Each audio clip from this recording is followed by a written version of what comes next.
Hey, it's NPR's Book of the Day. I'm Andrew Limbong. Big respect for the short story on the pod today. Novels do end up taking up a lot of the spotlight when talking about books, and of course, we're guilty of that too. But today's guest, Sidik Fofana, just put out his first short story collection. It's called Stories from the Tenants Downstairs, and it's all about these different characters who all live in the same building in Harlem. A lot of the early reviews so far have praised Fofana's ability to jump wholeheartedly into the different voices of his characters.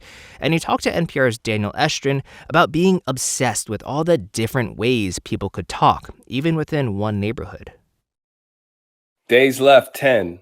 Money you got $0. Money you need $350. That is the first line of an electrifying debut collection of short stories by writer and public school teacher Sidik Fofana. It's called Stories from the Tenants Downstairs. All but one story are told by a different resident in a fictional high-rise building in Harlem. Many of the black residents are struggling to get by, and they have very distinct voices. The first is Mimi. Banneker Terrace on 129th and Fred Doug ain't pretty, but it's home. Until now, it's been the same since you moved here when you was pregnant with Fortune. 25 floors, 300-something apartments. 4 elevators that got minds of their own, laundry full of machines that don't wash clothes right, bingo room that the old folks hog up, and a trash chute that smell like rotten milk. Author Sidik Fofana joins us now. Sidik, congratulations on your debut book. Thank you. Thank you so much. Thanks for the invite. It is such strong writing. The voices of your characters really pull you in. Are these fictional versions of real people that you know? Yeah, I would mostly describe them as composites, and the emotions that characters are feeling, many of them are my emotions. I think of it as an exercise in looking at the external situations of people I know and I've grown up with and saying, how would I feel if this happened to me? Well, let's talk about the first character in the book, Mimi. She's in apartment 4D. She's a single mom. She's trying to make rent. She's trying to make an honest income, but she needs to compromise to get by. Mimi kind of represents the tenant, the resident. Sometimes they have a struggle to make it by for the month. They get through it, and then by the first, that struggle starts all over again. She's a waitress at a soul food restaurant, and on the side, she does hair. But one important thing to know about Mimi is that she's very independent, and she's very proud of the fact that she doesn't need much help. She keeps trying to do the right thing, and she ends up roped into the wrong thing. Right. Well, there are 7 other stories in your book about the tenants in Banneker Terrace. So we hear from Mimi's son's father, Swan. His friend comes home from jail. We meet Swan's mother, Miss Dallas, who is working overnights at airport security, and during the day, she's working at a public school. So many different characters. What made you want to write about this community? Well, I was always fascinated with the voices that I grew up around, always fascinated with vernacular. I grew up in a working class neighborhood in Boston, and I lived in Harlem in my 20s.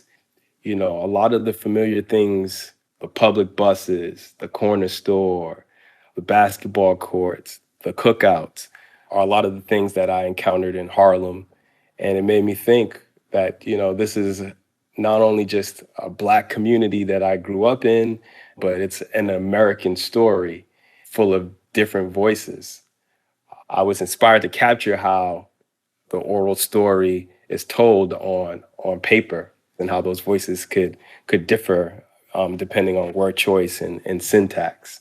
I was also just fascinated about gentrification and the forces of that. You talk about voices and vernacular. I think the most arresting story in this collection is about Najee. His friends create a dance group that they call Light Feet. And then we read his agonizing attempt to write a letter to one of their moms. Can you read the beginning of that story? Dear Miss Singleton, you know me already, but in case you forgot, my name is Najee. I'm 12 years old and I'm writing this to tell you and everybody that I'm quitting light feet. Never thought I would say this, but I wish there was never no such thing as light feet, and I wish I never joined it. My life is a mess now. My own mother is scared of me. Does anybody want to read this? I doubt it. I'm going to tear this paper up when I'm through. When you read this story, Najee's spelling is just all over the place. So is his punctuation. Clearly not on grade level with his writing, but his voice is so vivid. And then by the end of the story, I mean, his pain, we won't give it away, but how did you conceptualize him and his story? Well, over the years as a public school teacher, I've taught thousands of students, children who were physically challenged, kids who were homeless, kids who couldn't read but were musical geniuses, kids who were comedic geniuses, kids who didn't know a word of English but then became fluent in 2 years. And so Najee, again, is a composite of just the entrepreneurial hustler kid. And I've had, several kids either dance on the train, had shows outside of school. But more than that, I wanted to write a story about regret and how a kid could have regret, how that kid could be so regretful of a thing that he's willing to try something that he's not good at. And that is writing a letter. And just maybe even the endeavor in itself is a powerful statement of remorse. Wow. You mentioned you're interested in gentrification, and these stories are of people who are being pushed out of these rapidly changing neighborhoods. I'm really curious to know who are you writing these stories for? Who is your audience? Is it the people being pushed out, or is it the people doing the pushing? I would say both and neither. It's the addressing the notion that gentrification is complicated. You could be the quote unquote victim of gentrification, and within that cluster of people, there could be various opinions. Some people would be like, I don't like that new people are moving into my neighborhood. Another person might be like, about time they cleaned up that playground. I kind of wanted to make a point that people are not a product of a social issue or a social point. When I was growing up in Roxbury in Boston, and when I lived in Harlem, I didn't wake up every day saying, oh, my neighborhood is gentrifying.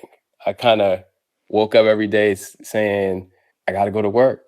Yeah. People aren't just the product of their like social issues. Even people who come into the neighborhood, they don't come in with their suitcases like, let's gentrify.